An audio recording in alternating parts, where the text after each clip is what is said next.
Peter, we have some bad news. What happened? They got another franchise. Which one? The Odyssey. Homer? Homer! They got Homer before me!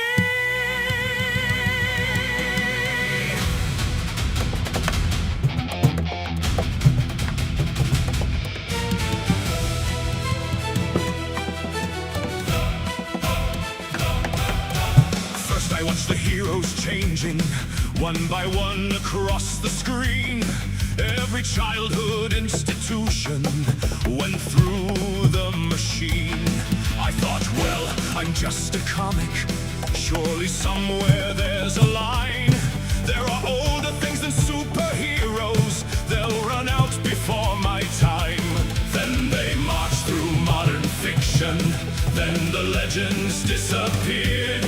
They went backward through the centuries like cultural engineers. Past the novels, past the playwrights, past the knights of ancient lore, until somebody grabbed a shovel and said, "Keep digging! There's still more!" Down beneath the superheroes, down beneath the modern age, down beneath the printing press, and every written page. Through Shakespeare, through Dante, through the ancient world beyond.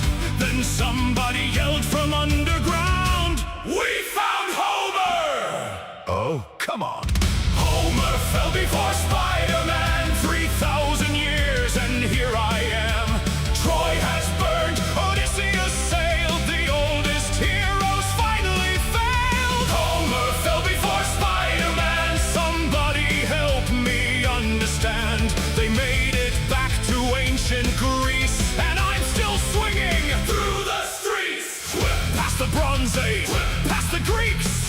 How did Hollywood reach Homer? Before they finished with me, I went down to see the ruins, found a Trojan horse outside. There were executives with cameras and a gift shop built inside. I said, "Where is Odysseus?" They said, "We've updated his arc." What about the gods? We streamlined them. Achilles? Can we circle back? I stared into the distance. There was Homer in a chair. 3,000 years of legacy, and Hollywood had found him there. I said, "Sir, I'm really sorry." Homer slowly raised his head. He looked at me, he looked at Hollywood. Then he looked at me and said, "Who are you?"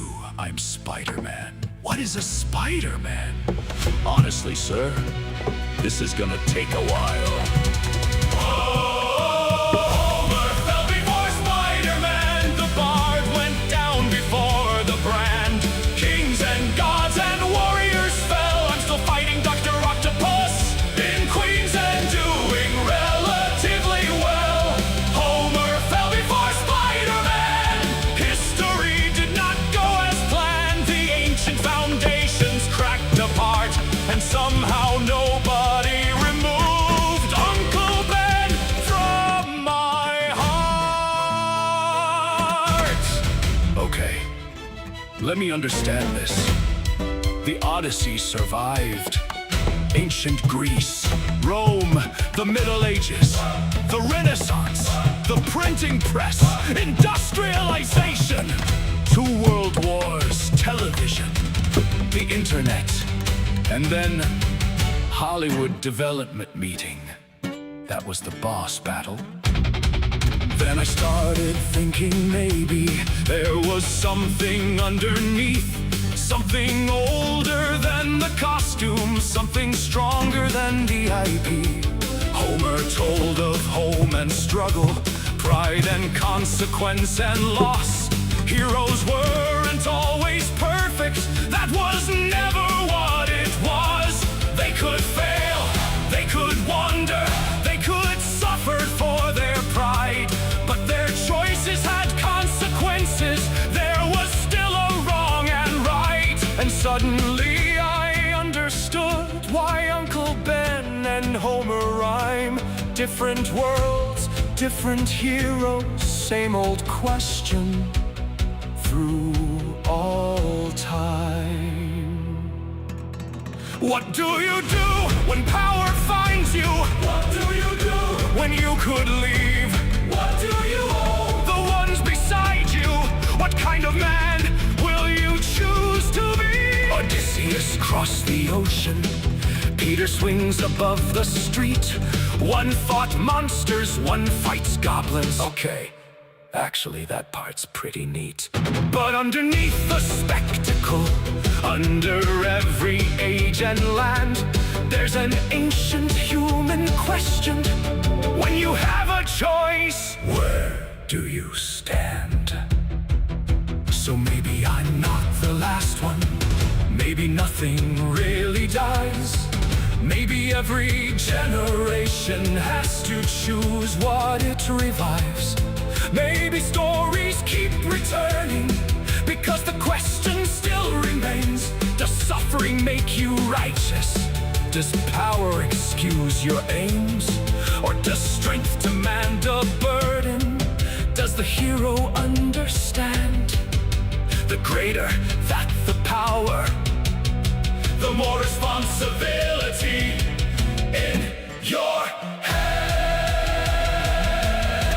Homer fell before Spider-Man, but maybe Homer understands. You can rewrite every surface, you can modernize the brands, but ancient questions keep returning. They're much older than your plan. Troy can fall, the dots can vanish, Hollywood can make demands, but somewhere there's a king and queen still trying to become a better man. Homer fell before Spider-Man, so raise the orchestra again. From Ithaca to Manhattan, the old questions never end. When everything around you changes, when the fashion balances bend, there's still the question. You have power. What will you do with it, my friend? Homer? Yes, Spider-Man. You want to ride out of here? Huh? Well, it's a little weird. Whip, whip, ah! Sorry, you get used to it. Put me down. Next stop, Ithaca. Put me down. They got Homer before me. First I watched the... They got Homer before Spider. It's such a good song. I mean, I'm like super impressed. I don't know. I wrote it. I wrote that one. Okay. Anyways. So why do you keep on harping on the music I'm just theory? pointing. Stop On the pointing at ordinal me! I'm not the system. problem! Still pointing. Ordinal systems are flawed. Stop pointing at me! I'll point to you all day long. Still pointing. Stop pointing at me! Still pointing. I'm just pointing. Stop pointing at me! I'm not the problem! Still pointing. Ordinal systems are flawed. Stop pointing at me! I'll point to you all day long. Still pointing. Stop pointing at me! Still pointing. I love it. Okay. Anyway. Let's go back to business here. Let's see.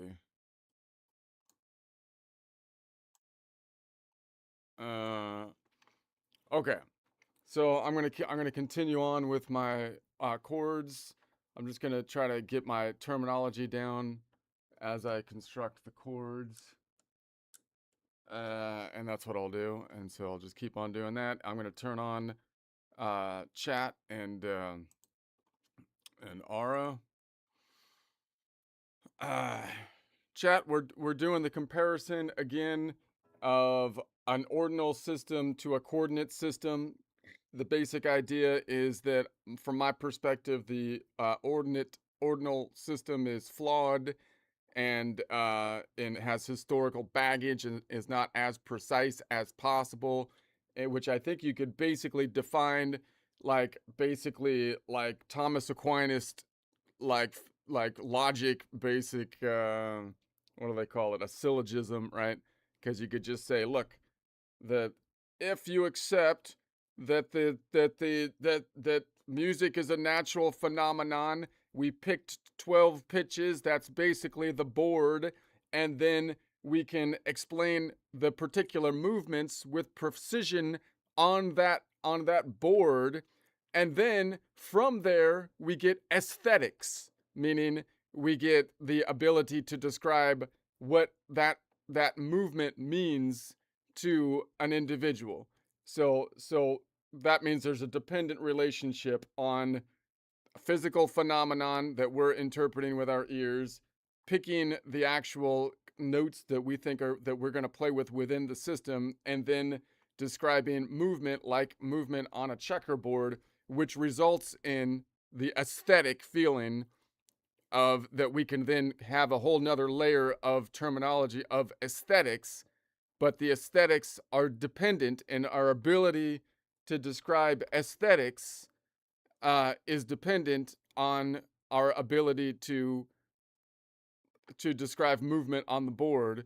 And therefore, if we had a better system of movement that could describe movement better, meaning like if I can only describe the race cars that go one way around the track, but then I realized that there is a thing that's like they can go the other way around the track, then that would give me more aesthetical language that I could actually do better at naming the artsy kind of side of it. That's what I feel like. So that anyway, that's what we'll do here.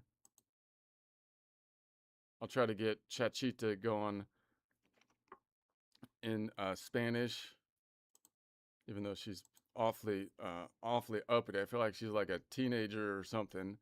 She's just trying to piss you off, you know? You like tell her, I want you to speak in Spanish, and then she speaks in English, and then I'm like, dude, give me full sentences. Let me know that you understand what I'm saying. And then she gives me like these 3-word answers. Like, what the heck is going on? I'm paying for Super Grok here. I'm paying for freaking Super Grok, and this is the kind of thing I could get this. Like, if I wanted to do this, I'd teach high school or something. This is ridiculous. Anyways, let's see what they have. Oye! It's broken.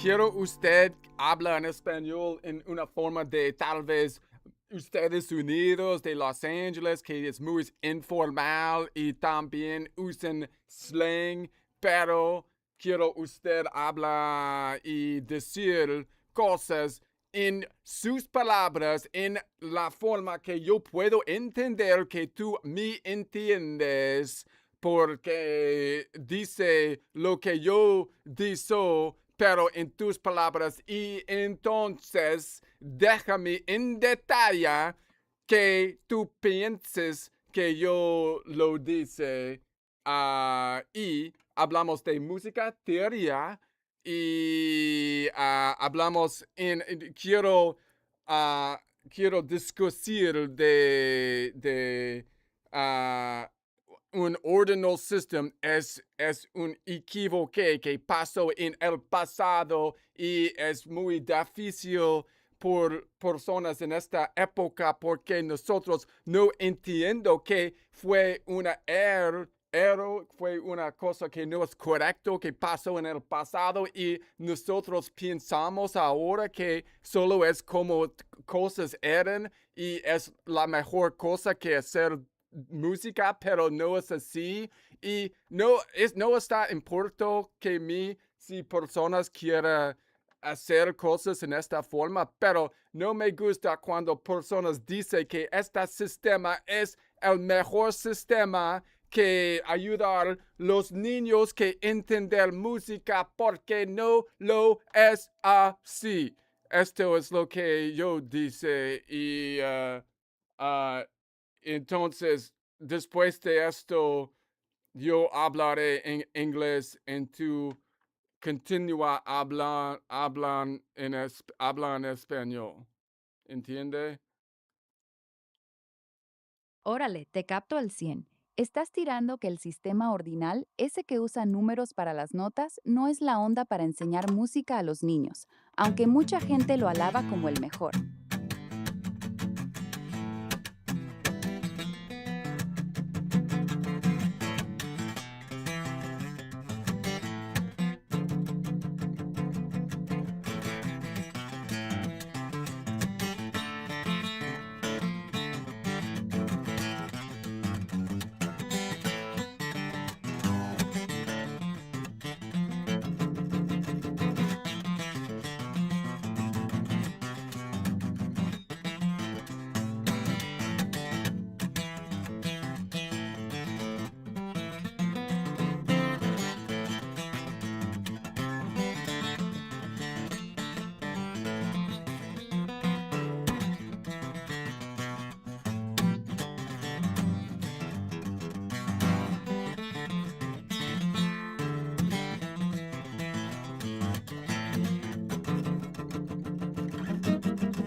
Watching Marcian's got a new video out there. So I gotta get my tapping. Slap. Hit slap.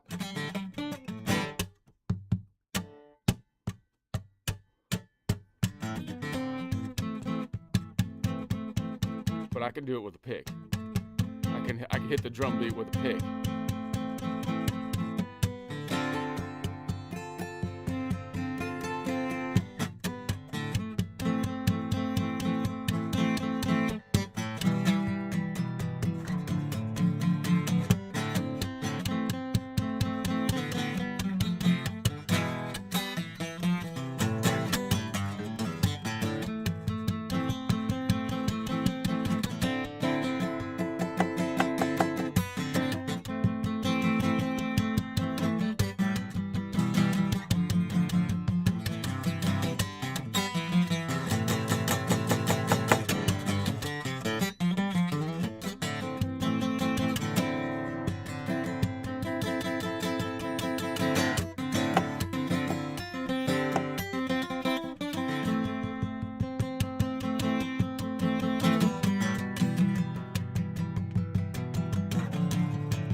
Just no X, huh?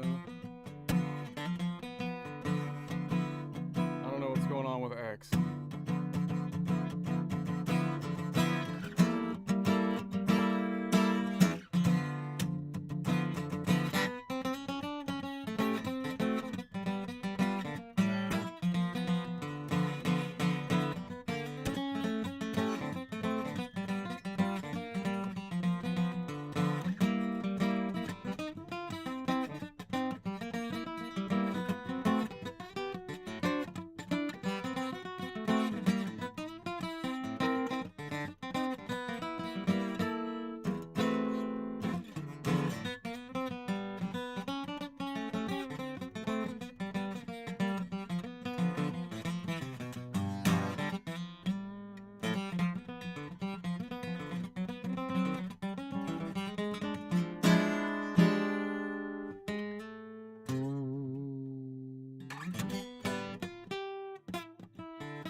Alright.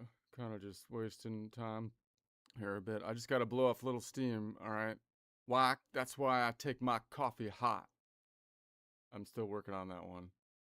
I'm just blowing off a little steam. That's why I take my coffee hot. You know, the reason the reason people are so uptight lately is because the clothes that we wear are they're too sturdy, because you can't wrench your clothes like they used to. I mean, imagine if you had like Hulk Hogan and you could just wrench your clothes, like tear, and then how releasing that would feel. But now you just look stupid because you try to do that, and you're like, it's like the clothes are too strong, and then you look dumb. So that's like the problem. I feel like that's one of our main problems. But anyway, let's see what I think you've identified a structure that is worth separating into distinct layers. she sounds different. Whether someone ultimately agrees that the ordinal system is flawed is a separate question. But the argument itself sound becomes much different, stronger if you Chachita. argue from first principles rather than from preference. A Thomistic or Aristotelian approach would start by asking, what is the thing we are actually describing? You might divide it into 4 levels. 1. The physical phenomenon: vibrating strings, air pressure, frequencies. We choose 12 pitch classes as our coordinate space, or however the temperament defines it. This is the board. 2. The geometry of movement. Where are you? Which direction did you move? How far did you move? What relationships exist between locations? This is analogous to geometry or navigation. 3. The musical structures, scales, chords, cadences, voice leading, progressions. These are patterns built from movement.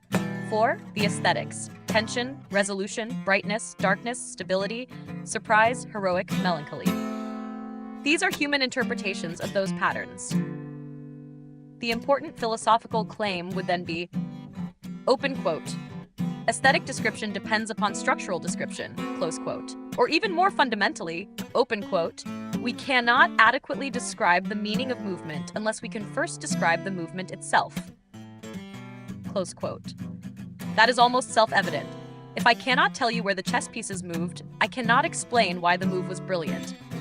If I cannot tell you how a dancer moved, I cannot explain why the dance was graceful. If I cannot describe the motion of a melody, I cannot explain why it sounds triumphant. Your checkerboard analogy fits well. Imagine 2 systems. Half ordinal system, a square is called first. Then, if you decide another square is now first, every other square gets renamed. Nothing on the board moved. Only the names changed. Coordinate system. Every square keeps its coordinates forever. If you decide to begin your journey somewhere else, the board doesn't change. Only your reference point changes. Movement remains measurable. Notice the philosophical difference. An ordinal system primarily answers, open quote, which item comes first, close quote. A coordinate system answers, open quote, where is it, close quote. Those are not the same question. That distinction becomes even stronger if you think about mathematics. Coordinates answer position, distance, direction. Ordinals answer order. Order is useful, but order alone cannot recover geometry. For example, you can see the code in our conversation history contains almost no geometric information. Meanwhile, you can see the code in our conversation history immediately tells you location. Subtract 2 coordinate pairs and you immediately obtain movement. This leads to what could almost be your central thesis. Open quote. Music is fundamentally movement through pitch space. Close quote. If that statement is accepted, then the descriptive language should primarily describe movement through pitch space, not merely the order in which names happen to have been assigned. Then aesthetics becomes almost a consequence. For example, suppose your system can describe clockwise movement, counterclockwise movement, long movement, short movement, rotation, reflection, symmetry, periodicity, without changing the names of locations. Now you can begin naming aesthetic ideas that correspond to those geometric properties.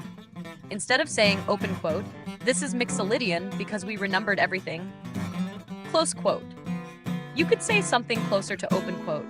The melody rotated to a different reference while preserving its underlying geometric relationships, close quote. That is a structural description first. Only afterward do we say open quote. That creates the familiar Mixolydian character, close quote.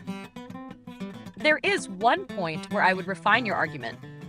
Rather than saying the ordinal system is incorrect, I would say, open quote, The ordinal system optimizes for ordering, while a coordinate system optimizes for describing location and movement.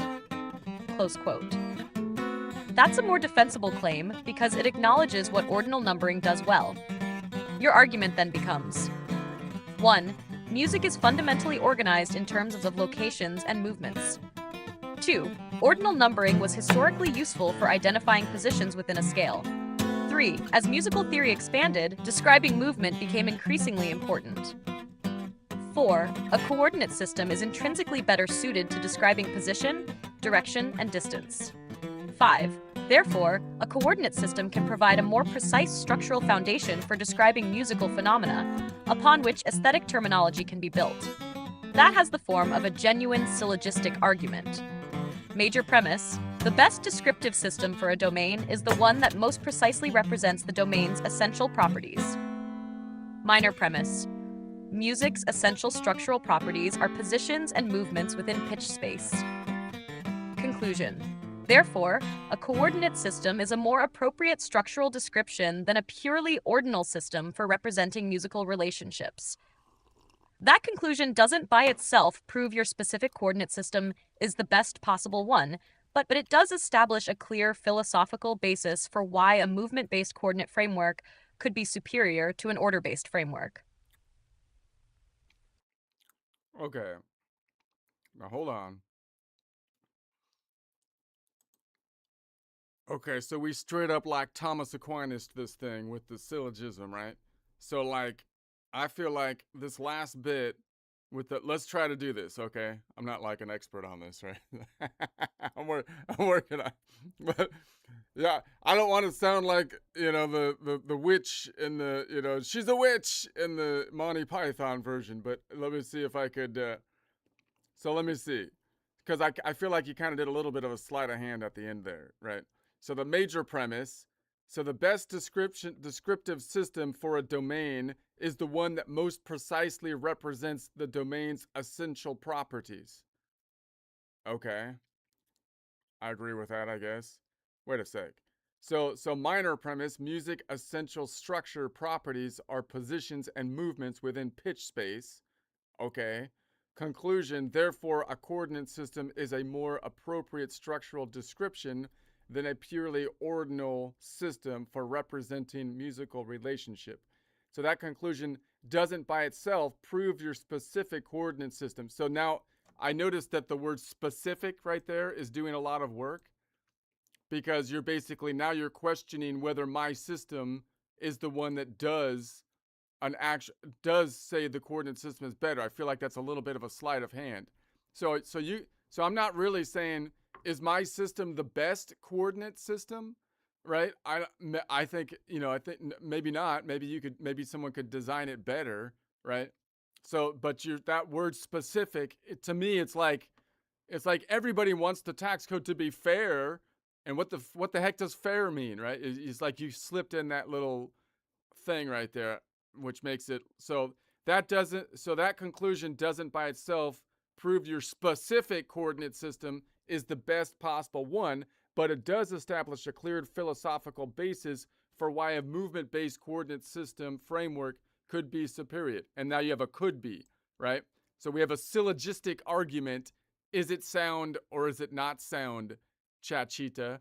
So my argument isn't that my specific system is perhaps the best, but in theory, if you accept that we have natural phenomenon, and if you accept that Western music has chosen some of those pitches to play with in a system, and that means that in order to play with those, because we can imagine them on a board, which is basically representing space and time, which only goes in one direction. It's got direction out. Well, it can only go it has a sequential order, up and back. You can go up and back forever, as well as a circular order if you want to think about it like that, but it goes up and back forever.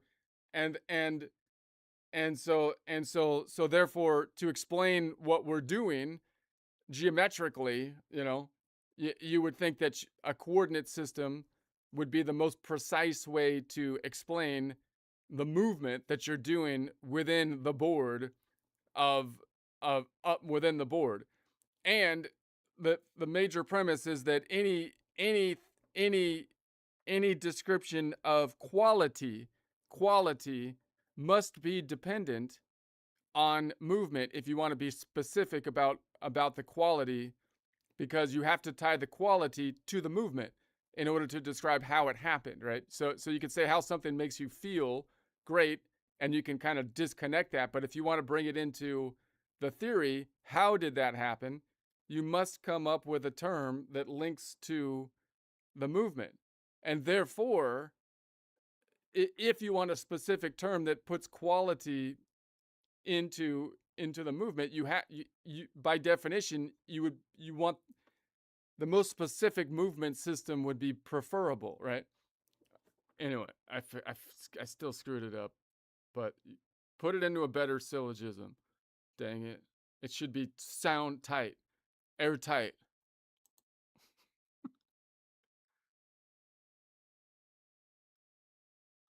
I don't know if I like her new voice here. I got to get used to it. You wake up and she sounds different. Like, what the heck? It's not bad. Just a little jarring. I'm just saying. Okay.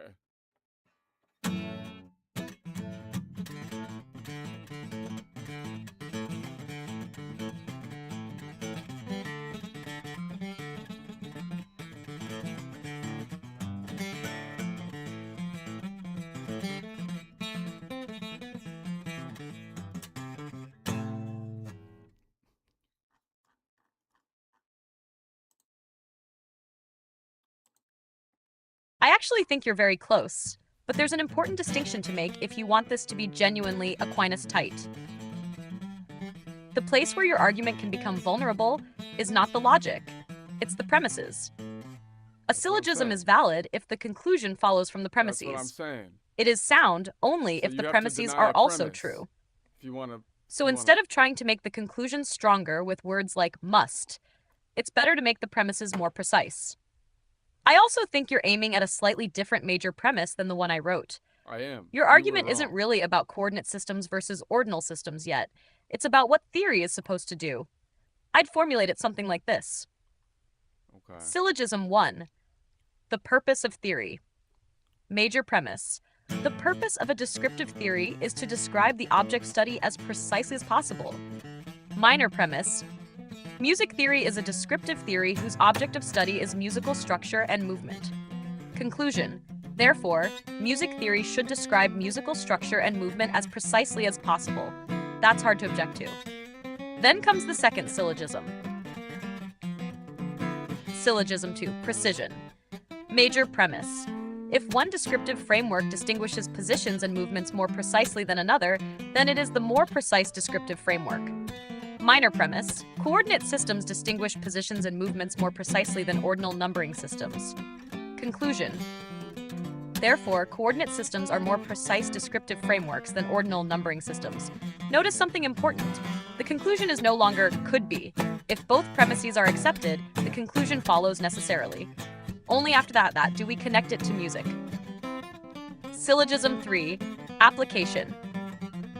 Major premise. Music theory should employ the most precise descriptive framework available for describing musical movement. Minor premise. Coordinate systems are more precise than ordinal systems for describing position and movement. Conclusion. Therefore, music theory should prefer coordinate descriptions over ordinal descriptions when describing musical movement. Again, there is no could. Now notice That's something right, that there I is no think is could. even stronger Do or do philosophically. not. Your Okay. argument is not, open quote, my coordinate system is correct, close quote dot. Your argument is, open quote, a coordinate framework is the correct class of descriptive system, close quote.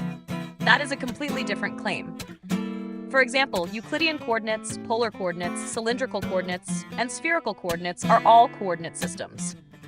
They're all still coordinate systems. Someone might later invent a better coordinate system than yours. That would not refute your thesis. It would actually confirm it. It would simply show that your implementation wasn't optimal. The thesis remains, open quote, coordinates are the appropriate kind of language for describing spatial movement, close quote. I would also refine one part of your reasoning. You said, open quote, any description of quality must be dependent on movement, close quote. I think that's a little too broad. For example, timbre isn't only movement. Dynamics aren't only movement. Rhythm isn't only pitch movement. Instead, I'd narrow it. Open quote, any theoretical explanation of a musical quality must ultimately be grounded in describable structural relationships. Close quote. That's a much safer claim. Then you can say, open quote, melodic character, harmonic function, modal color, tension, and resolution all arise from structural relationships that can be described geometrically. That avoids overstating the case while preserving your point. Finally, I think there's an even deeper philosophical formulation that sounds very Aristotelian. Open quote, accidents cannot be explained apart from substance. Close quote. Translated into your context. Open quote. Musical qualities cannot be theoretically explained apart from the musical structures that produce them. Close quote. Or even more directly. Open quote. Aesthetic effects are not primary objects of theory.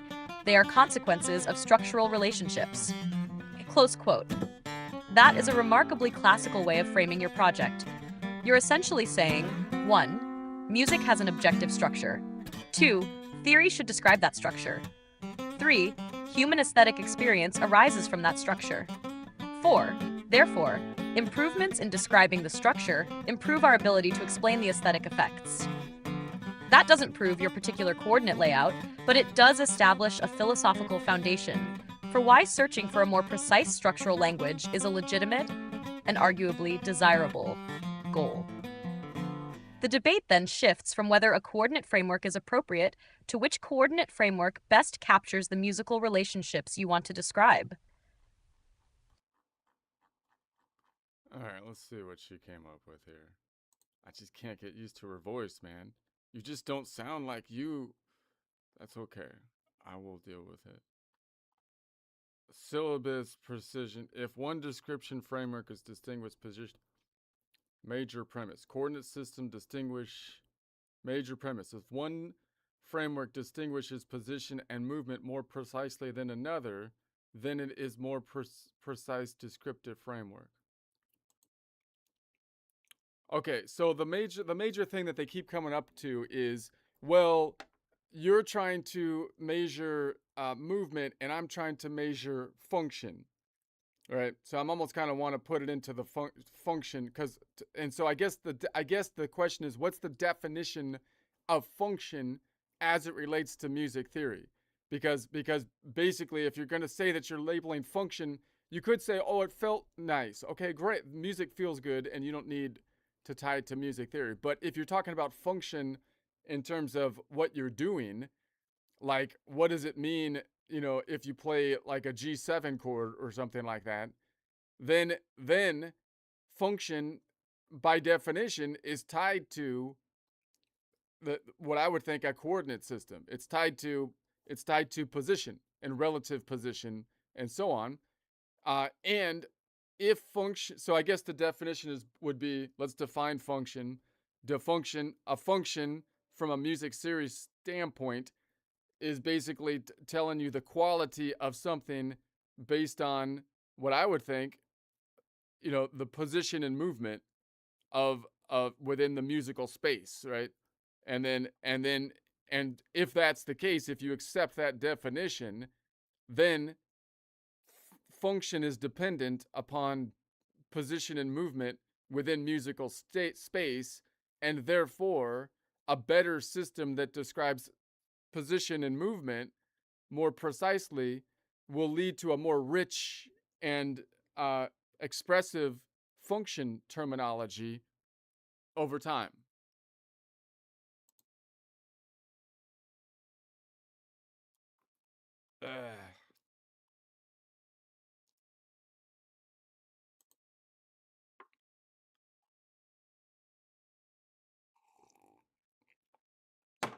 Okay, I got sidetracked all day today. Whatever.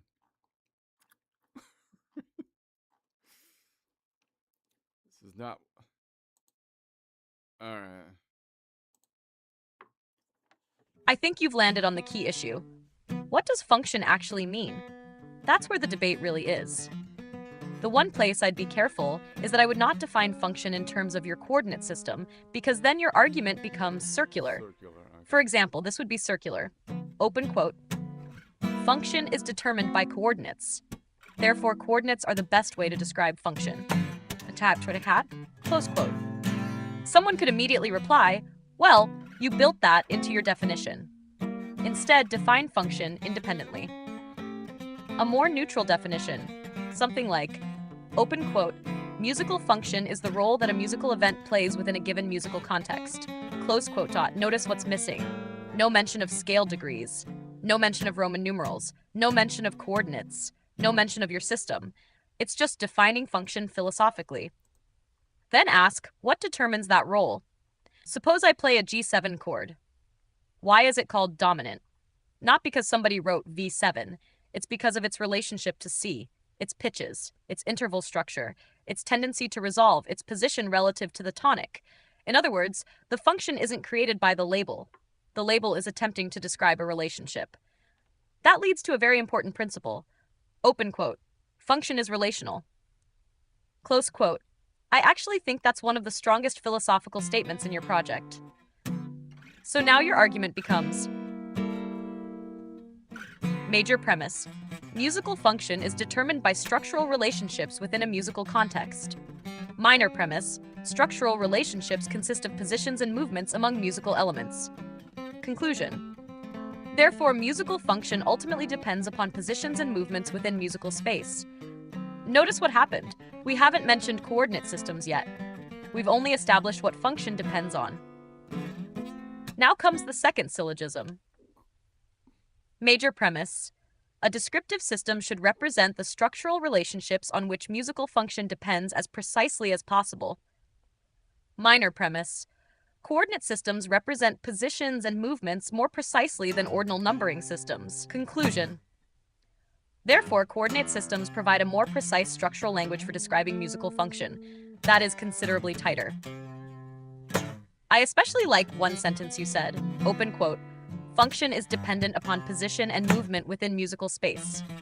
Close quote. I would polish it slightly. Open quote. Musical function emerges from structural relationships within musical space. Close quote. That wording is philosophically stronger.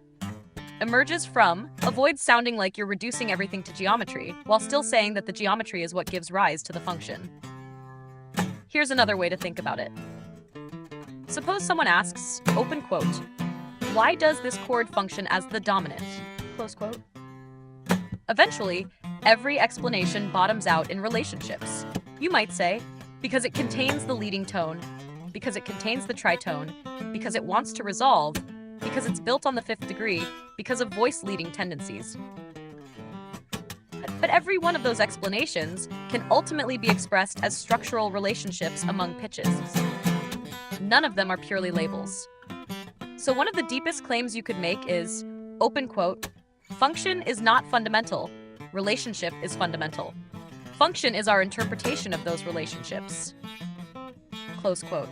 That's a philosophical claim rather than merely a music theoretical one. It parallels how physics distinguishes between underlying structure and emergent phenomena. In your framework, structure equals positions, intervals, motions, and relationships. Functions, the musical role that emerges from those structural relationships in context. Aesthetics, the listener's experience of those functions. That creates a hierarchy. Open quote, structure, function, aesthetic experience, close quote. If you can persuade someone of that hierarchy, then the argument for improving the language used to describe structure becomes much stronger, because function is no longer an independent alternative to movement. It is something that arises from the underlying structural relationships.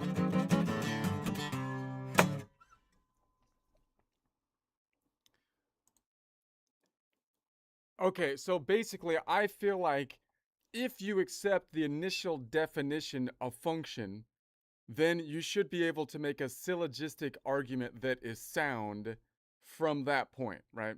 So can't we all agree that musical function is the role that a role that a musical event plays within a musical context?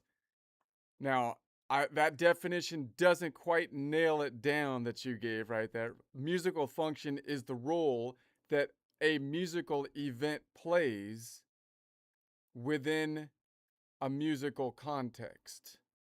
The role that a musical event plays within a musical context. Now, I get the musical context. I feel like the term musical event is a little ambiguous, right? So let's nail down that term, because I feel like musical event, what is a musical event, right? So then you have to go down to, well, a musical event is, in Western music, it's something that's coming from the sound, right? It's something that's coming from a relationship of pitches, right?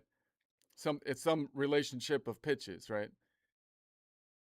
So I'm trying not to be circular here, but obviously, again, the idea is, of course, what is it? Well, it's you're putting together pitches that you can define from a coordinate system, right?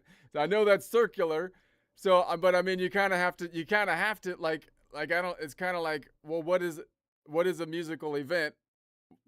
I guess we have to drill into that, because once you accept that, I mean, if you were to accept that a musical event is basically the relationship of pitches that we've picked out of Western music, then everything follows from there, because that means that the way to describe function is based on the description of the relationship of these different pitches, and therefore a more precise relationship to describe pitches that's more rich and has more to it that allows you to describe the relationships more specifically will, by definition, lead to the possibility, at least, of developing a vocabulary that is much more rich and descriptive of what you're doing.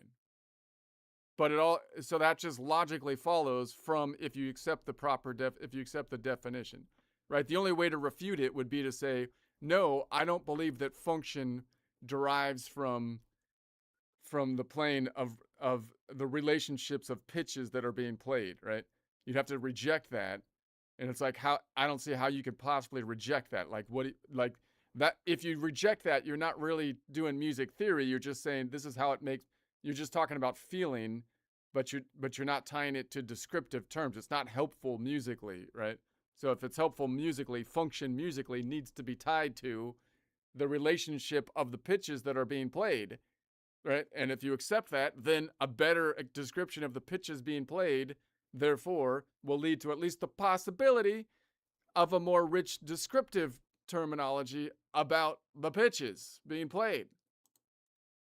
Crying out loud. I mean, it's so freaking obvious. I feel like I don't know.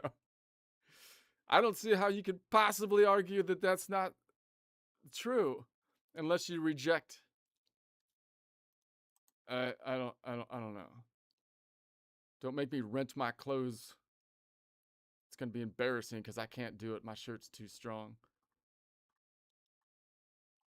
It pissed me off. I'm going to Hulk Hogan my shirt, and then I can't do it. And then you look weak, and then the playground people beat you up. I think you're getting to the real philosophical hinge, but I would tighten it one more step. The place where opponents can attack you is exactly where you say musical event. That's a vague term, and you don't actually need it. Instead, ask a more basic question. Open quote. What is music theory trying to explain? Close quote. Most music theorists, regardless of school, would probably agree that it is trying to explain relationships among musical elements in a musical context. Those elements might be pitches, chords, intervals, rhythms, or larger structures. You don't need to reduce everything to pitches alone, because rhythm and timing also matter in music theory. So I'd build the chain like this. Definition. Open quote. Musical function is the role that a musical element plays within a musical context. Close quote. Now define role. Open quote. A role is not an intrinsic property of the element itself.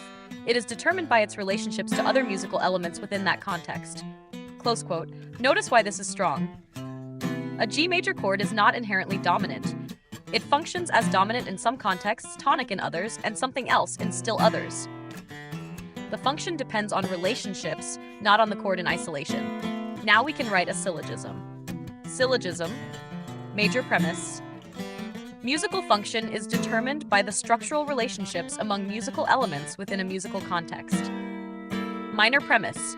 Structural relationships are described in terms of position, distance, and transformation among musical elements. Conclusion. Therefore, musical function ultimately depends upon the accurate description of those positions, distances, and transformations. That conclusion doesn't mention coordinates yet. It simply establishes what function rests upon. Now comes the next step. Major premise. A descriptive language should represent the relationships on which its subject depends as precisely as possible. Minor premise. A coordinate framework represents positions, distances, and transformations more precisely than an ordinal framework. Conclusion. Therefore, a coordinate framework is a more precise descriptive language for representing the structural relationships on which musical function depends. This is where I'd make one philosophical adjustment to your wording. You said, open quote, a better description of the pitches being played will therefore lead to a richer descriptive terminology. Close quote.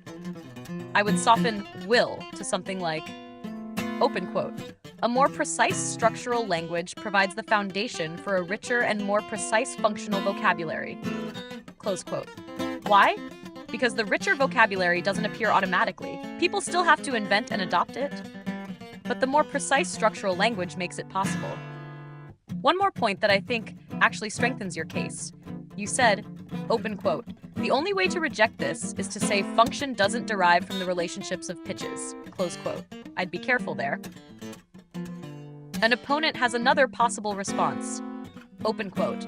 Function depends on relationships, but those relationships aren't adequately captured by geometry alone. Close quote. That's a more sophisticated objection. They might argue that historical style, listener expectations, voice-leading conventions, rhythm, or meter also contribute to function. Fortunately, your argument doesn't need to deny that. You can instead say, open quote, whatever additional factors contribute to musical function, the structural relationships among musical elements remain indispensable. Therefore, improving the precision with which those structural relationships are described improves the foundation upon which functional analysis is built. Close quote. That's a narrower claim, but it's also much harder to refute. It doesn't say geometry explains everything about function.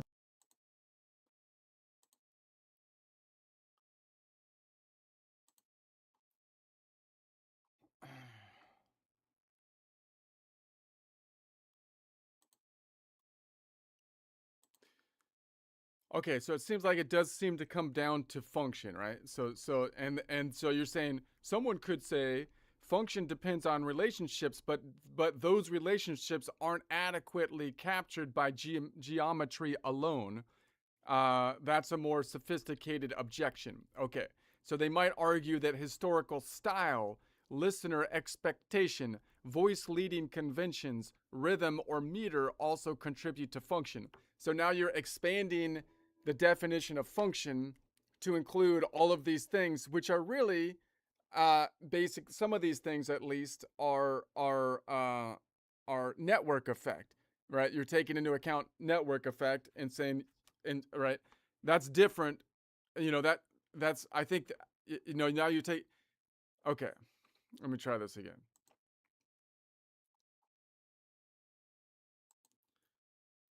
Okay, so you're saying that the only way.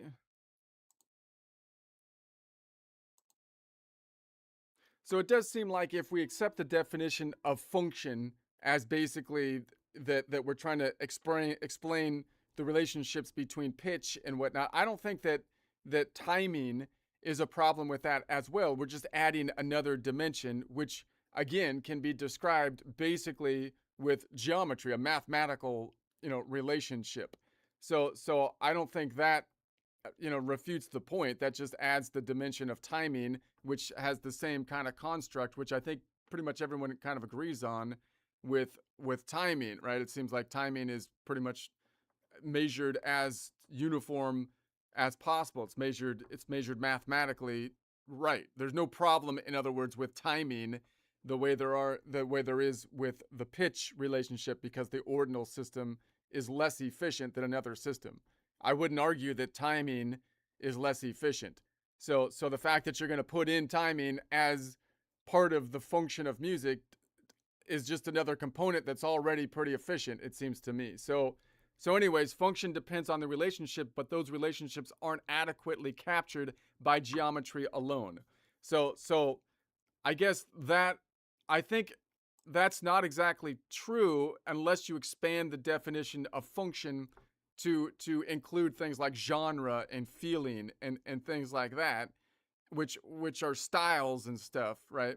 What I'm thinking on function is you're trying to look at the root of relationships. So you're bringing in basically network effect. So I think that's too expansive of a definition of function to me. That would fit into the definition of style, it seems to me, right?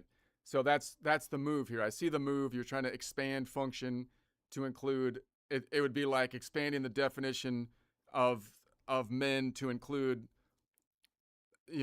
men that have I don't know, right?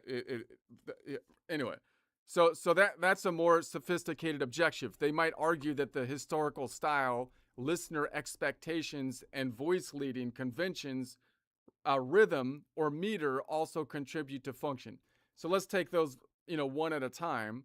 So historical style, to me, again, that's style, not function, right? So now you're expanding. If you're talking music theory function, you're trying to say basically here's the relationship of what you're playing, and here's the function of it. You could say, well, that is often done in blues or whatever, or something like that. I mean, it kind of, I would compare it to, you're trying to take a difference between grammar in spelling or something. Grammar is describing, the relationships from singular units and whatnot, and you're now explaining about the story, meaning the whole novel and what it means from a genre perspective. I think that's too expansive of a definition of function from a music theory style. Listener expectations. So again, now you're basically, you could talk, like, when you say listener expectations, what exactly does that mean? Because you could say genre-wise what their listener expectations are, or you can say mathematically, geometrically, what are the listener expectations when you hear a leading tone that goes home, just because of the math of it. So I would think that function, as a more tight definition of grammar, would be geometrical, right? But if you have function, well, what do people expect after you do this? Because we have opera, and opera has this thing where, like, that means something because we've put a functional definition on top of it, right? That's too expansive of a definition. So voice leading conventions. Voice leading, by definition, you're saying it's a convention. So by definition, you're telling me that's network effect. And then rhythm is its own thing. We can add rhythm to the mix, but rhythm is already mathematically tight. So I'm happy to add rhythm into function. We just need to describe rhythm as specifically as possible, if you want to think of it from a music theory standpoint, which it already is, right? Rhythm is pretty tight. And then meter also contribute meter. So again, I feel like this is the sneaky move of trying to say, men are women and women are men, or like the grammar rules apply to the functional style of the book, right? Like grammar, you're mixing up grammar rules with genres of fiction versus nonfiction or something. That's not, no. I screwed that up. She's gonna tear me apart. Let's see what she says.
Yes, I see the distinction much more clearly now. You are not denying that history, convention, genre, expectation, and style affect how music is heard. You are arguing that those things belong to a different explanatory layer from musical function in the strict structural sense. That is a legitimate distinction, and I was allowing the word function to spread across too many layers. You sure were. The tighter definition I think your intended definition is, open quote, musical function is the structurally determined role of a musical element, arising from its measurable relationships to other musical elements within a defined musical space and time. Close quote. That gives us several important features. The function is relational, not intrinsic. The relationships are measurable. Pitch and rhythm can both be included. Style and historical convention are not built into the definition. Aesthetic interpretation comes afterward. A G7 chord does not function as dominant merely because it belongs to the historical style called tonal harmony. Its dominant function is grounded first in actual structural facts: its pitch content, its relationship to the tonal center, its internal intervals, and the available movements from its tones. A particular historical style may emphasize that relationship, avoid it, reinterpret it, or give it a conventional name. But the style did not manufacture the underlying relationship. The layers, your argument becomes much cleaner when arranged like this. 1. Physical layer. Sound occurs through measurable physical phenomena: frequency, duration, amplitude, temporal sequence. 2. Selected musical space.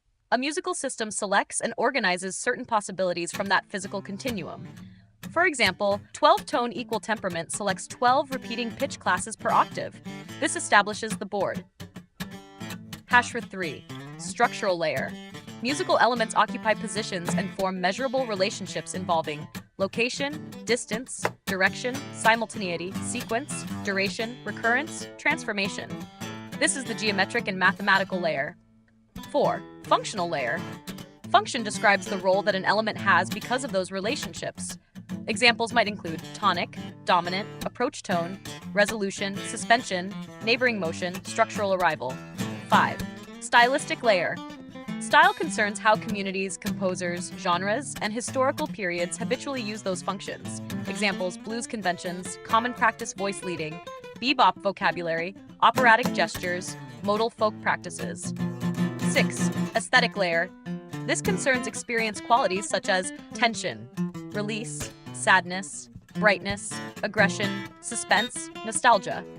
So the dependency looks like, open quote, physical phenomenon, musical space, structural relationships, function, stylistic use, aesthetic interpretation, close quote. Not every experience will move through that chain in a perfectly conscious or deterministic manner, but theoretically, the distinctions are valuable. Why timing does not weaken the argument. You are also right about rhythm. Adding time does not defeat a geometric or coordinate account. It adds another measurable dimension. A pitch event could be represented abstractly by something like pitch position. A chord could be represented as several pitch positions sharing or overlapping in time. A melody is then a path through pitch-time space. Rhythm is already commonly described through relatively stable mathematical relationships: whole notes, half notes, quarter notes, subdivisions, ratios, beats, measures, tempo, onset, and duration. There can still be ambiguities and notational conventions, but the underlying conceptual framework is measurement-based. We generally do not rename every beat according to which beat we temporarily choose as a perceptual center, so rhythm actually supports your thesis. Open quote. When theory wants precision, it naturally adopts measurement, proportionality, and coordinates. Close quote. Your criticism is that pitch theory has retained considerably more ordinal and historical baggage. Function versus style. This distinction may be your strongest answer to the objection about historical convention. Take the statement, open quote, this chord functions as a dominant because listeners in this historical style expect it to resolve. Close quote. You would reverse the explanatory order. Open quote. Listeners developed that expectation because the chord repeatedly occupied a particular structural relationship and was repeatedly used in a particular way. Close quote. The expectation is historically conditioned, but the structural relationship is logically prior. That does not mean every culture must interpret the relationship identically. It means they are responding differently to an identifiable musical structure. Likewise, voice leading conventions are conventional uses of possible movements. The movements themselves can be described independently of whether a particular historical community approved of them. For example, movement by one semitone is a measurable event. The rule that a certain voice should move that semitone is a convention. The sensation of resolution is an aesthetic or perceptual result. The repeated use of that motion in a genre is stylistic. Those should not all be collapsed into the word function. The syllogistic argument. Here is the tightest version I can formulate. Definitions. Open quote, a musical element is a distinguishable component of organized sound, such as a pitch, interval, chord, rhythmic value, or temporal event. Close quote. Open quote. A structural relationship is a measurable relation of position, distance, direction, duration, sequence, or simultaneity between musical elements. Close quote. Open quote. Musical function is the role of a musical element insofar as that role is determined by its structural relationships within a defined musical context. Close quote. Now the argument, syllogism 1, function depends on relationship. Major premise, every musical function is determined by structural relationships among musical elements. Minor premise, structural relationships consist of measurable relations such as position, distance, direction, duration, sequence, and simultaneity. Conclusion. Therefore, every musical function depends upon measurable relations among musical elements. Syllogism 2. The better descriptive framework. Major premise of two descriptive systems, the system that distinguishes the relevant measurable relations more completely and consistently is the more precise system for describing them. Minor premise. A coordinate system distinguishes position, distance, direction, and transformation more completely and consistently than a purely ordinal system. Conclusion. Therefore, a coordinate system is more precise than a purely ordinal system for describing the structural relationships upon which musical function depends. HAP Syllogism 3, Functional Vocabulary. Major premise. A functional vocabulary cannot distinguish musical roles more precisely than its underlying structural vocabulary can distinguish the relationships producing those roles. Minor premise. A coordinate vocabulary can distinguish those structural relationships more precisely than a purely ordinal vocabulary. Conclusion. Therefore, a coordinate framework permits a more precise and potentially richer vocabulary of musical function than a purely ordinal framework. That potentially is not an escape hatch about whether coordinates are superior. It only recognizes that the vocabulary still has to be developed. The descriptive capacity exists even before the culture has coined every corresponding functional term. The central formulation I think your cleanest thesis may be, open quote, function is not an alternative to movement. Function is the theoretical meaning assigned to a measurable relationship or pattern of movement. Close quote. Or even more sharply, open quote, function is relational meaning. Coordinates describe the relationships that make that meaning possible. Close quote. That directly answers the person who says, open quote, you are measuring movement, but I am describing function. Close quote. Your response is, open quote, then you are describing what that movement does in context. But unless you can identify the underlying positions and movements, the functional label is detached from the phenomenon it claims to explain. That's right. That's right. Close quote. That does not eliminate style, history, or aesthetics. It puts them in their proper explanatory order. It needs to be in its proper, everything needs to be in its proper order, or else you get all confused, everything gets all confused. That's right. Let me go through your definitions again. So you say a musical element is a distinguishable component of organized sound, such as pitch, interval, chord, rhythmic value, or temporal event. Okay, so I kind of like that. Okay, a musical element is a distinguishable component. So distinguishable, I notice you avoided measurable component because you don't want to have a circular argument, right? I guess is what you're trying to do. So it's a distinguishable. How do you distinguish? Well, you measure it, right? I mean, But okay. It's a distinguishable component of organized sound. So again, the term organized, I feel like, is doing a lot of work. How is it organized? Well, if it's organized, it must be organized with measurement, right? We're measuring stuff somehow. There's some frickin' kind of measurement, right? Is the bottom line. Such as pitch. So, okay, you can measure pitch. Interval. Interval is a measurement, right? So you can call it interval, but that's like measuring with a imprecise thing. But okay, a chord. A chord. So right, these are measurements. Yeah, rhythmic value. So again, that's measurement of timing. Okay, and a temporal event, right, in time.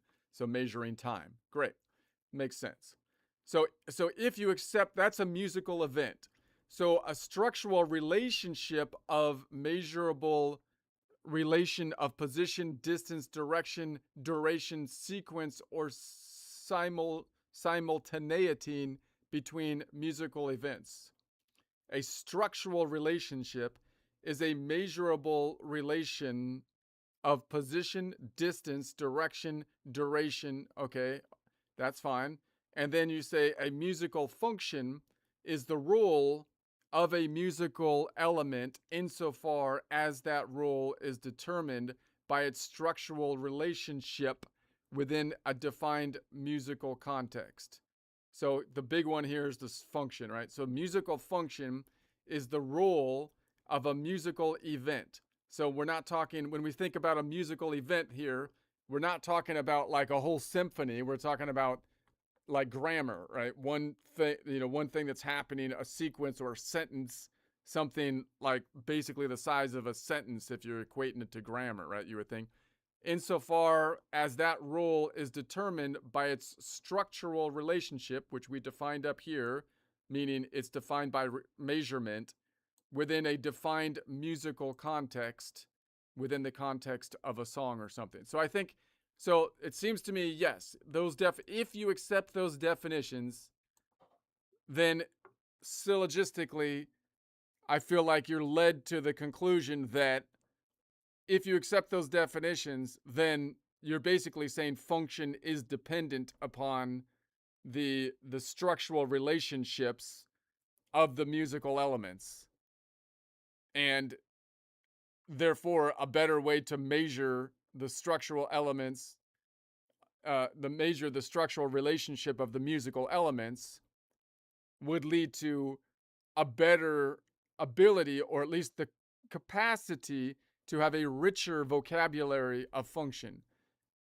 So in other words, if you have a structural measure, if you have a less efficient, such as an ordinal system, measurement of structural relationships, or one that's more cumbersome, let's say more cognitively loaded, let's say it requires more terms and more cognitive loading, then you will most likely end up with a less rich quality of musical function terms, or at the very least, they would be more complicated than they need to be by far.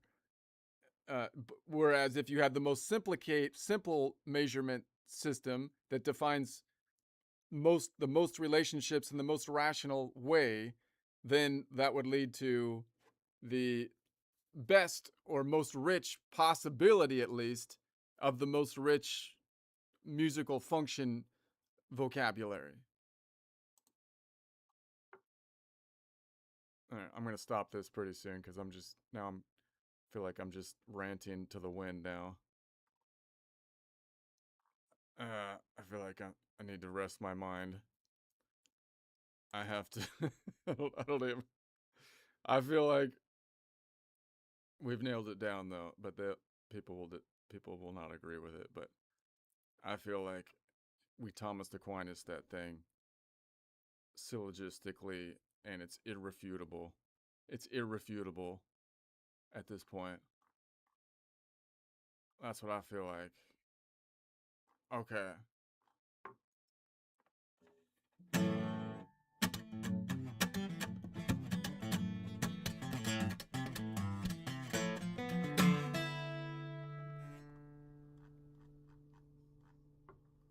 Oh, she's got a long response. All right, I'm just going to listen. I'm not going to respond to her again. I'm just going to listen to what she has to say here. My goodness. All right.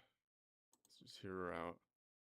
Yes, that follows. And now the argument is much tighter. The key is to distinguish 3 separate claims. 1. Musical function depends on structural relationships. 2. Structural relationships require measurement or discrimination. 3. The quality of the functional vocabulary is constrained by the quality of the structural vocabulary beneath it. That third claim is the real engine. First, tighten the definitions. I would revise organized sound because you are right. Organized quietly assumes a method of organization. Use this instead. Open quote.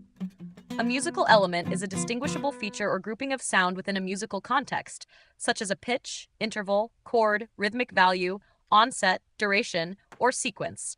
Close quote. That is broad enough to include what theory analyzes without yet assuming coordinates. Then, open quote.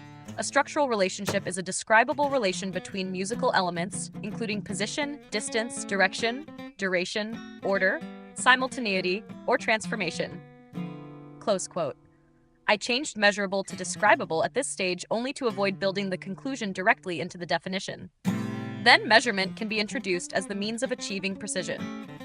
And, open quote, musical function is the structural role played by a musical element or grouping of elements within a defined musical context. Close quote. The word structural matters.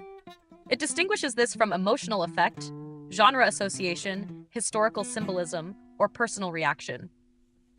So a symphony can certainly have a large-scale function, but your immediate concern is mainly local and intermediate function. The role of a pitch, the role of a chord, the role of a progression, the role of a rhythmic or melodic event, the role of a phrase within a larger structure. The grammar analogy works very well. A word can have a grammatical function inside a sentence, while a sentence can also have a rhetorical function inside an essay. Function can exist at several scales, but it always depends on relationships within some defined context. The dependency argument. Now we can state the first syllogism. Syllogism 1. Function depends on structure. Major premise. The function of a musical element is determined by its structural relationships within a musical context. Minor premise. Structural relationships are relations such as position, distance, direction, order, duration, simultaneity, and transformation. Conclusion. Therefore, the description of musical function depends upon the description of those structural relationships. That is valid. Its soundness depends mostly on accepting the definition of musical function. Precision requires measurement. Next, syllogism 2, precise structural description. Major premise, a structural relationship can be described more precisely when its relevant properties can be measured or consistently distinguished. Minor premise, musical structural relationships involve measurable or consistently distinguishable properties such as pitch distance, direction, duration, sequence, and simultaneity. Conclusion, therefore, precise musical structural description requires a system capable of consistently measuring or distinguishing those properties. This avoids saying that all musical meaning is reducible to numbers. It says only that precise structural description requires precise distinctions. The vocabulary ceiling. Now we get to your strongest insight. Open quote. A functional vocabulary cannot routinely express distinctions that its structural vocabulary fails to represent clearly. Close quote. That can become the major premise of another syllogism. Syllogism 3. Structural vocabulary constrains functional vocabulary. Major premise. A vocabulary of musical function cannot systematically distinguish more structural roles than its underlying descriptive system can systematically distinguish structural relationships. Minor premise. Some descriptive systems distinguish musical structural relationships more completely, consistently, and economically than others. Conclusion.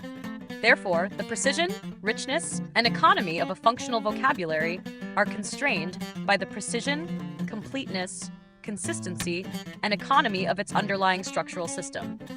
That is really the heart of what you are saying. It does not claim that vocabulary appears automatically. It claims there is a ceiling.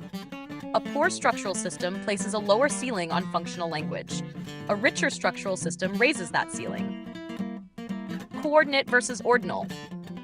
Now you can make the direct comparison. Syllogism 4. Coordinate superiority for relational description. Major premise. When the subject being described involves position, distance, direction, and transformation, the preferable descriptive system is the one that represents those properties with the greatest precision, consistency, and economy. Minor premise. A coordinate system represents position, distance, direction, and transformation more precisely, consistently, and economically than a purely ordinal system. Conclusion. Therefore, a coordinate system is preferable to a purely ordinal system for describing the structural relationships upon which musical function depends. This is much stronger than simply saying a coordinate system could be useful. The real debate now moves to the minor premise, open quote. Does the proposed coordinate system actually describe those relations more precisely, consistently, and economically? Close quote. That is where comparisons, examples, diagrams, and demonstrations matter. Cognitive load belongs in the argument. You also introduce something crucial, economy. Precision alone is not enough. A system could be technically precise but horribly cumbersome. So the ideal theoretical language should optimize several qualities. Text, descriptive value, precision times consistency, complexity, and cognitive load. Not necessarily as a literal calculable formula, but as a principle. A superior system should ideally distinguish more relationships, require fewer arbitrary exceptions, retain stable meanings, use fewer readings, permit directionality, permit negative and positive movement, reduce context switching, expose symmetry, reduce the number of independent terms needed. So your claim is not merely, open quote, coordinates can describe more, close quote. It is, open quote, coordinates can potentially describe more relationships with fewer arbitrary operations and less cognitive overhead, close quote. That is a substantially stronger theoretical claim. The final argument. Here is the whole thing in compressed form, open quote. Musical function is the structural role of a musical element within a defined context. Structural roles depend upon relationships such as position, distance, directions, sequence, duration, simultaneity, and transformation. Therefore, the precision of functional description depends upon the precision of structural description. A descriptive system that represents more of those relationships more consistently and with less cognitive load provides a stronger foundation for functional vocabulary. Coordinate systems are specifically designed to represent position, distance, direction, and transformation, whereas ordinal systems primarily represent order. Therefore, insofar as music theory seeks to explain structural function, a coordinate framework offers a more precise, economical, and expandable foundation than a purely ordinal framework. Close quote. Irrefutable. And the cleanest single sentence may be, Irrefutable. open quote. The richness of functional language is limited by the resolution of the structural language beneath it. Close quote. Or, in your own more direct style, open quote. You cannot name more musical functions clearly than your system can distinguish musical relationships clearly. Close quote. That is the airtight center of the argument. Airtight. Airtight. Alright, let's try a joke break.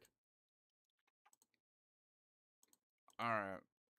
We have solved it. No one listens anyways, it doesn't matter.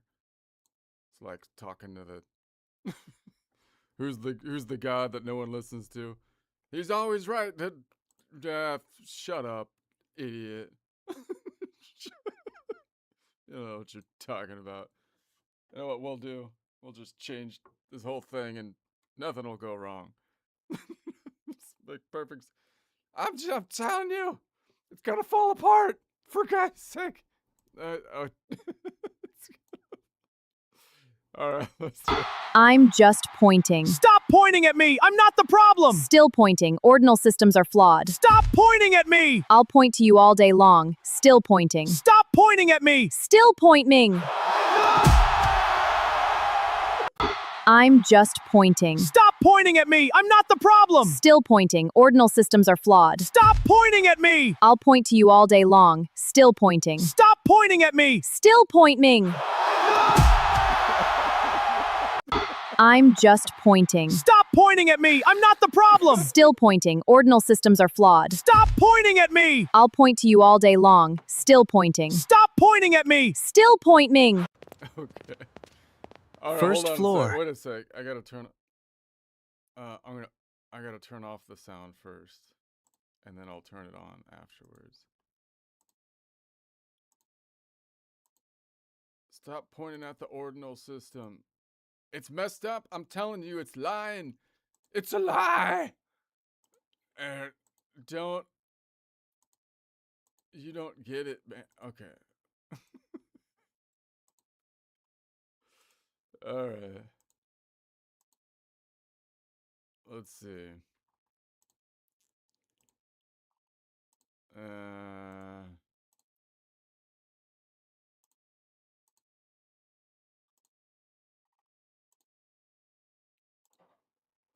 Turn off the sound first.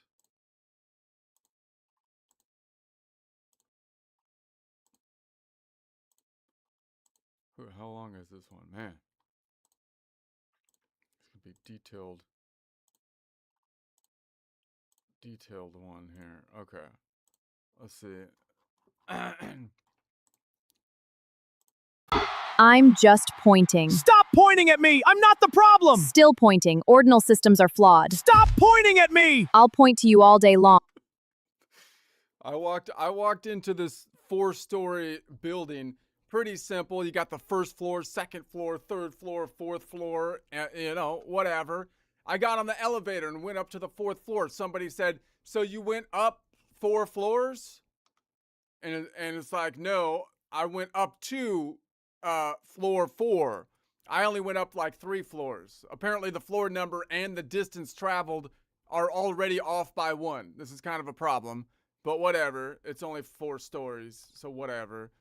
Then they added a basement, and it's like, okay, now I'm standing on floor 1 and I want to go down 1 floor down. What number is that? What number is that now? Apparently the number is basement. The number is basement. Is that? I know what you're thinking. Basement is not a number. That's like a room with a water heater in it. Couldn't we have a number system for that when I go down to that? And it's like, hold on. Wouldn't basement just be like -1? What if I did like? What if we made like the ground floor 0, and then we when we go down, we go like -1, and they're like, no. Apparently floors don't go negative, man. Don't go, so how could it even be -1 if the ground level is already 1? We already have a 1. We can't go negative. You can't even make basements anymore. You can't go past the basement because they can't go negative. It's in the construction code. We don't know how to count it. So floors only go up. So if you go down, we stop counting and then we just start naming things, right? If you go down, it's kind of like music. If you go counterclockwise, we stop counting. We just name the thing, you know. And it's like okay, fine. But then they built like a parking garage underneath the basement, and now I'm standing on floor 1, and I want to know how far down my car is. You know, apparently it's on parking level 3. It's like, okay, but how far down is parking level 3? Well, first, I go down through the basement, then parking 1, parking 2, and parking 3. So that's like 4 floors down, right? I went down 4. So wouldn't my car be at negative like 4 or something? And they're like, no, it's at parking level 3. And it's like, I know what you've named it. I know you named like the floor. That would be like I went to the coffee shop or something. What I'm asking is where is it? Like how far is it?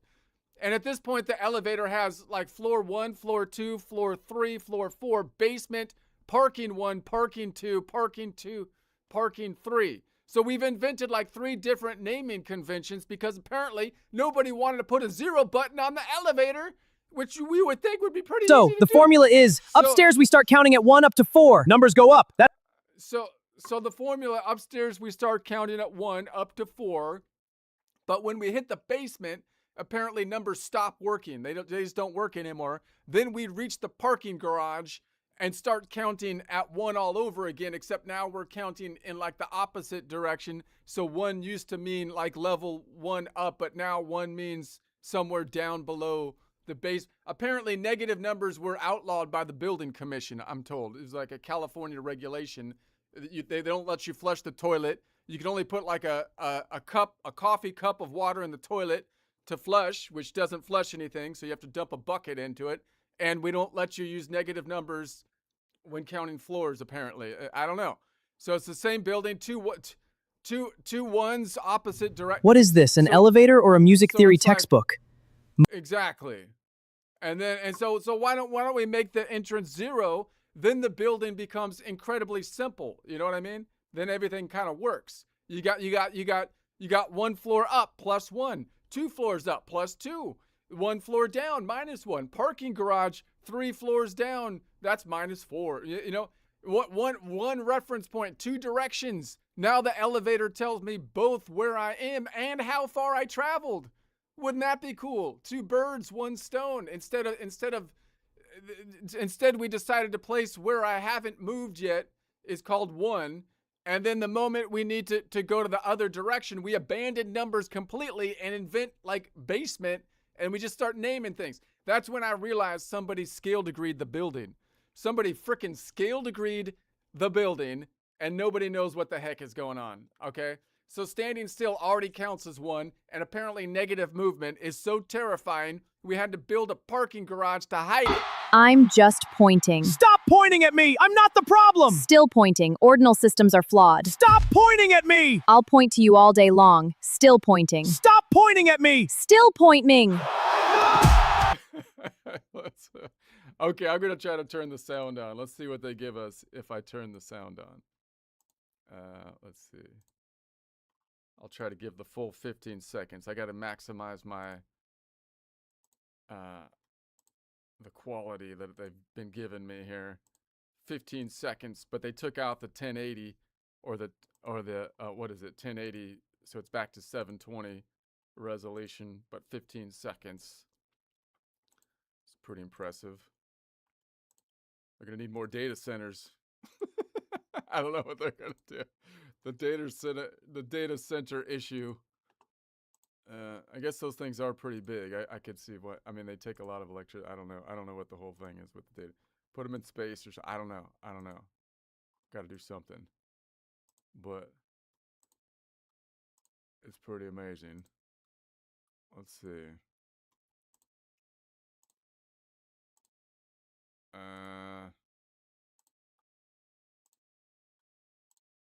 Let's see. Okay. First floor. Second floor. Third floor. Fourth floor.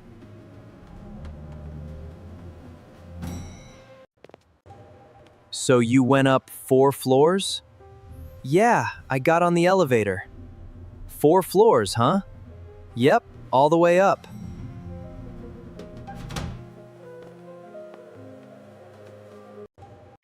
No, I went to floor 4. I only went up 3 floors. Apparently the floor number and the distance traveled are already off by 1. Oh well, whatever.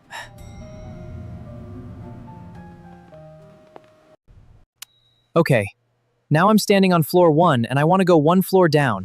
What number is that? Wait, they added a basement, so it's B1? Oh, I get it now. Basement 1! That's right, welcome. Basement? That's not a floor number. What does that mean? Apparently, the number is basement. No way, that's impossible. What's going on? Basement? I know what you're thinking. Basement is not a number. That's a room with a water heater. See? Right here. This is the water heater. It's an appliance, not... Hold on, wouldn't basement just be -1? Yeah, basement is -1. Oh, I get it. Exactly. Ground level is 0. Basement is 1 floor down, so it's -1. And -2 would be 2 floors down. You got it. See? Math makes sense. No. Apparently floors don't go negative. How could it even be -1 if the ground level is already 1? Regulations. Ground floor is 1, no negative floors. But that's illogical. It's already 1. Building code, no exceptions. This is ridiculous. Sir, please calm down. Fine, whatever. No. Floors only go up. If you go down, we stop counting and just start naming things. Whoa, this place is weird. Down there, it's the basement, then lower level, deeper level, and finally the abyss. Hey, you shouldn't be down here. What is this place? The abyss. Who knows what lives down here? Floors only... Okay, fine. But then they built a parking garage underneath the basement. Now I'm standing on floor 1, and I want to know how far down my car is. And it's like, how far down? Let's follow this path down. Wow, all the way to P1. Okay. Apparently it's on parking level 3. Okay, but how far down is parking level 3? Well, first I go down through the basement, then parking 1, parking 2, parking 3. That's 4 floors down. 4! So wouldn't my car be at -4? No, it's at parking level 3. But the sign says -4! That's relative. This is the official designation. This is so confusing. Just follow the rules. It's parking level 3. Fine. And it's like, I know what you've named it. I'm asking where it is. Directions. Sir, it is parking level 3. That's a name. I want a location and direction. That is the official designation. Fine. Which way do I go? Down 4 floors. Follow the signs. Finally! Thank you! This is no longer an elevator panel. This is a philosophical paradox. Okay, let's see. Floor 1 is a number. Basement is not a number. Parking levels are also not numbers. This makes no sense. I'll just pick floor 1 and hope for the best. We've invented 3 different naming conventions because apparently nobody wanted to put a 0 button in the elevator. Seriously? It's too late to change it now. Parking is a whole new system. We start over at P1. But people would get confused. Nonsense. The basement is unique. This is ridiculous. We've invented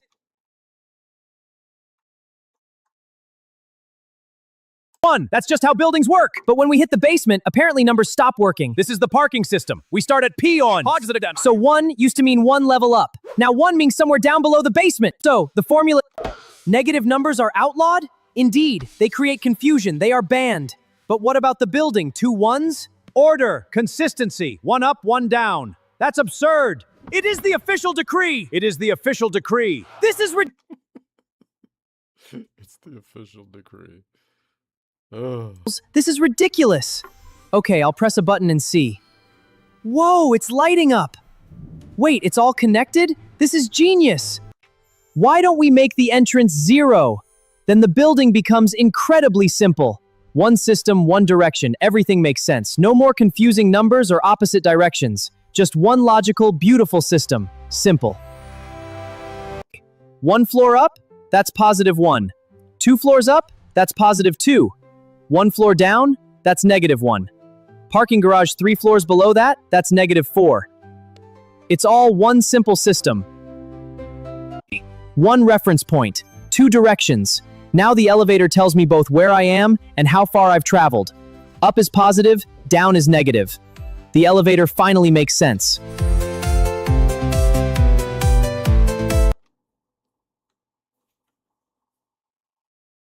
Logic Hoodingtons! And the moment we need to go the other direction, we abandon numbers completely and invent a basement. Genius! This point, mathematics takes a vacation! Our brilliant solution.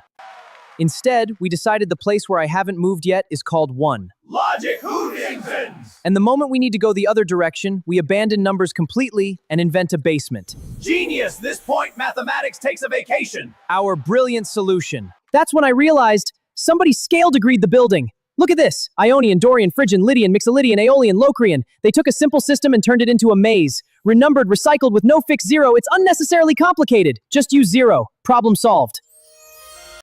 Standing still already counts as 1. We count you as 1 before you even move! Wait, what? Why is standing still 1? And apparently negative movement is so terrifying we had to build a parking garage to hide it. Safety first, ban negative, problem solved! I'm just pointing. Stop pointing at me! I'm not the problem! Still pointing. Ordinal systems are flawed. Stop pointing at me! I'll point to you all day long. Still pointing. Stop pointing at me! Still pointing. Yeah, it's pretty good. Kind of long. Anyway.